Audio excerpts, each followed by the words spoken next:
This ThriveCart review will walk you through how to use ThriveCart and give you the pros and cons based on my opinion. So first thing to do is sign in to ThriveCart. And we'll walk across the settings here, starting at the top right with settings.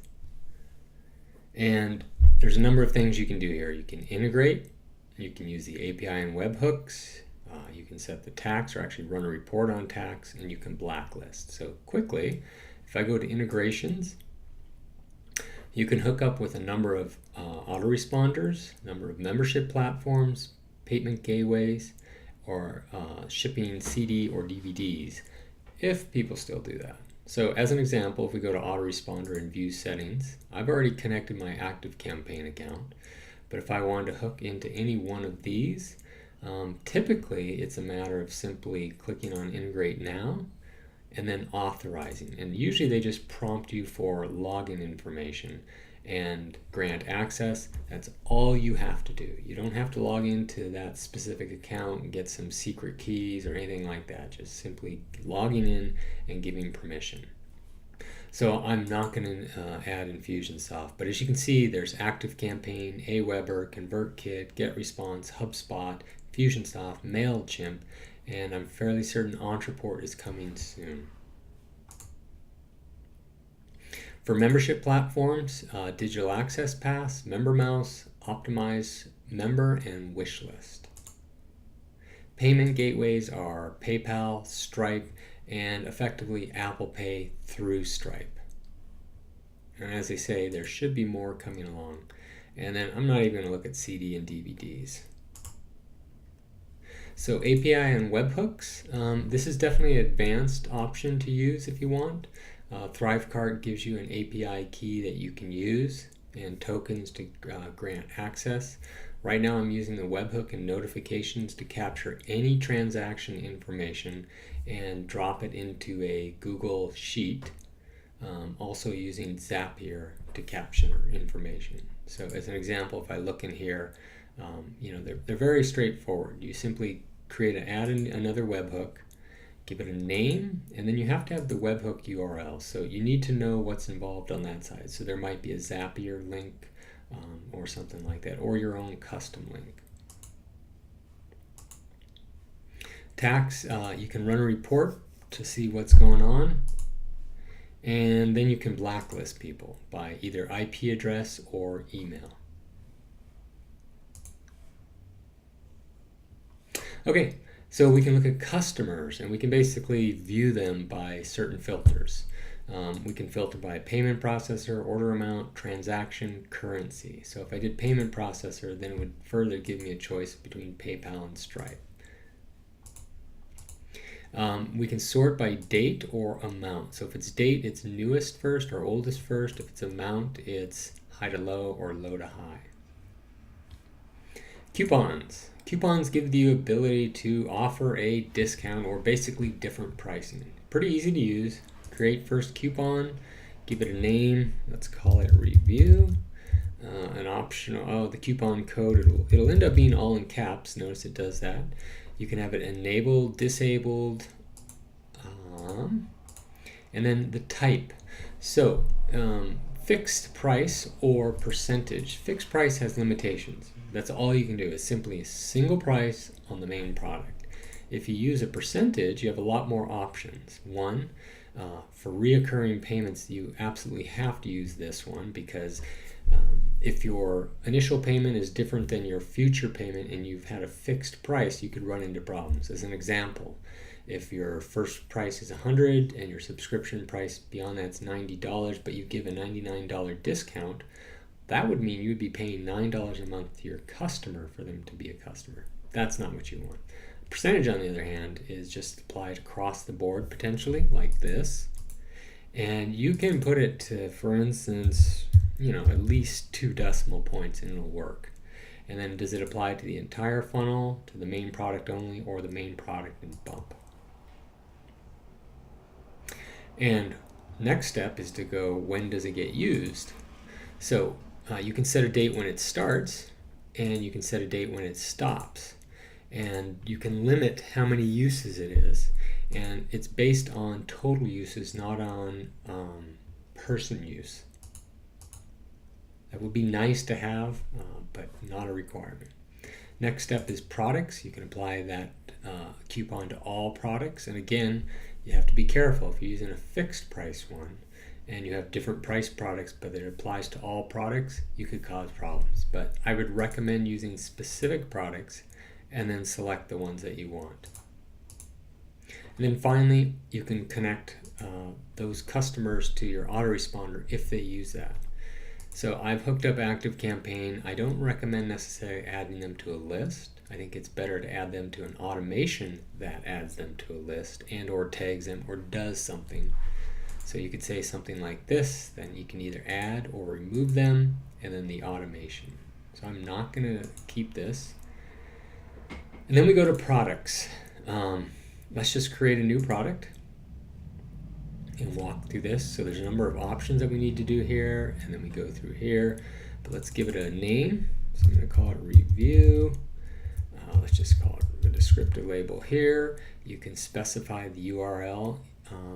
If it's a ThriveCart hosted checkout page that you use, you can set limits. There's a quantity, and if it hits your quantity limit, you can either leave a message or redirect to another page. I am not going to do that. I'm going to leave it in test mode. I can have it live or I can disable it. And then this is, I think, just for reporting purposes. What different category do you want to put it in? Along the way, I can always click on this to see what it looks like. So if I go to next, this should be the payment processor. Whoops, let's call review 1. So what currency do I want to take this in? Is it a one-time fee, a subscription, a split pay, or pay your own price? If you look at pay your own price, you can set a minimum. And interestingly, you can have different thank you messages based on the amount that's shown. Split pay allows you to specify how much money to collect on each payment, and ThriveCart is kind enough to tell you what's the total payments going to be and what's the payments by period going to be. So if I say, let's say 3,000, and I want to do 4 payments, it's telling me we charge 3,000 immediately and $3,000 every month for the next 3 months for a total of $12,000. I don't want to do that. Let's go not with one-time fee, but let's go with subscription. So let's set a price for today of $99. Let's make it monthly. We can make it annual, quarterly, 6 monthly, weekly, or daily. And what price do we want to charge? Let's do $89 after that first payment. We can do a trial of 1 day, 3 days, 5, 7, 14, or 30 days. And how often do you want to rebill? So it's basically the number of rebills, not the frequency, which we chose up here. Let's leave it at indefinite. And again, ThriveCart's going to tell you how much you're going to get charged today and then going forward. Now, you can set up payment through any or one of these options. So if I do this, you would have already set up your Stripe account, PayPal, or it would have prompted you to set this up. And typically it's in what it does, what's involved is simply logging into that account and authorizing ThriveCart to connect. Apple Pay, a little bit different, very easy to set up. If you click on this link, this will take you to your Stripe account where you need to accept Apple Pay's web terms and conditions. Once you've done that, you'll see that your ThriveCart account URL is basically approved. So we can take all those payments. Next is fulfillment. So you need to provide a thank you email or a support email, and then a success where they're going to be sent to. And you can expire that URL. In other words, you can wait or basically have it redirect after a certain amount of time. So if you do this, 2 days, they're going to not get access to that. So I'm going to leave it at never.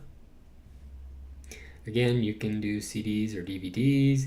You can customize what is on the receipt that the customer receives, the email receipt. And you can apply sales tax. If I just click on next, it'll take me to there. So we could do this if we like. You need to confirm your address. And I've already done that, so I don't need to do it again, even though it's saying I need to. And you can set the tax. So next step is to go to the bump. If you want to offer a bump offer, which is basically an offer on the success page that allows you to add, or no, this is, I'm sorry, a bump offer shows up on the checkout page that people can tick a box and automatically have that offer added to their order. So one thing about that is you have limits on what you can do. You can change the text here. However, this box right here that shows up, what you see here is what you get. There is not the ability at this time to customize the bump offer look. And then fulfillment, similar, there's a success URL. So I'm actually not going to do this in this case. Let's go to the checkout page. As of right now, there's 4 different checkout pages. These first 2 are hosted by Thrive. These next 2 are embedded on your site. One recommendation is if you do use these 2 and embed them on your site, that your site uses an SSL, HTTPS, has that little green padlock in the URL. Now, you don't necessarily need to have that because the transactions are processed securely at PayPal or Stripe, but I think for the confidence level of your customer, they would probably appreciate seeing that. So let's just take a look at this. If we choose this guy right here, the next step is to customize it if we want. And I would highly recommend, especially here, that you put in your own logo. I don't think I have anything right now. And then all of these can be edited. The guarantee signal, you can choose any one of these 3. And it continues down here. Custom fields you might want to collect, and as an example, I'm going to go ahead and add one. And my recommendation is if whatever name you give it, just keep these the same. If you're using a webhook, you'll appreciate this. Trust me on this one. You can also include it on the customer's receipt. For instance, if you want to pass their password along, you can do this and it'll be added to there. You don't have much ability to change the look and feel of the customer's receipt, so use that carefully. I am not going to do this, so we're going to close. And I think the next one we can choose the layout, in this case right or left with the sidebar, and background colors, a whole bunch of different stuff. And if I go to next, I can choose the success page. Again, I can edit what's on here. Go to next, and this is where you can add people to your autoresponder. Again, I'm hooked up with ActiveCampaign. I'd recommend using automations versus this. You can also use custom HTML, and this is not specific to any autoresponder, but ThriveCart's smart enough to be able to pick out the important required fields, and will process that towards your autoresponder. So one thing I'll show you here, which I think is pretty impressive that ThriveCart's been able to pull off, is you can, when your customer, here's the choices, when your customer buys the main product, they're refunded, or they abandon the cart. So if somebody fills out their email and doesn't submit to purchase, they can get added to your autoresponder, in this case automations for ActiveCampaign, and then you can do something about that. Now, what I find interesting is it works on all 4 of ThriveCart's templates. So, for instance, the ones that aren't 2-step checkouts, in other words, it's just one page, ThriveCart is smart enough to be able to pick up the customer's email address even before they click submit. So you have a responsibility there to use that wisely, because they didn't necessarily submit their order, but you did collect their email address. So kudos to ThriveCart for being able to figure that out.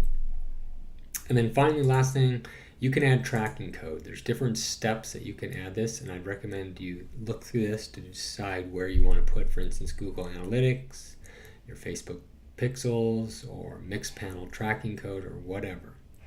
And then finally, you get to save and get the URL. And because this is a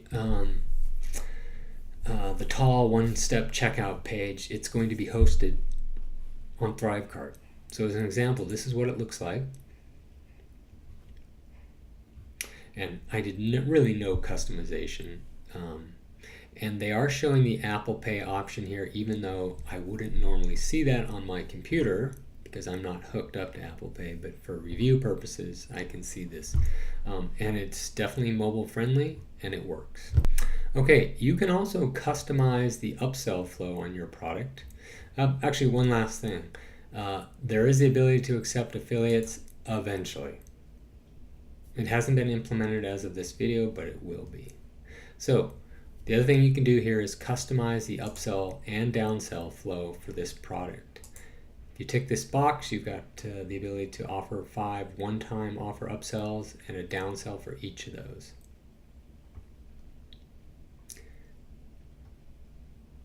Now, if you really want to get fancy, you can pass this along to your own custom script and handle all the options that are available.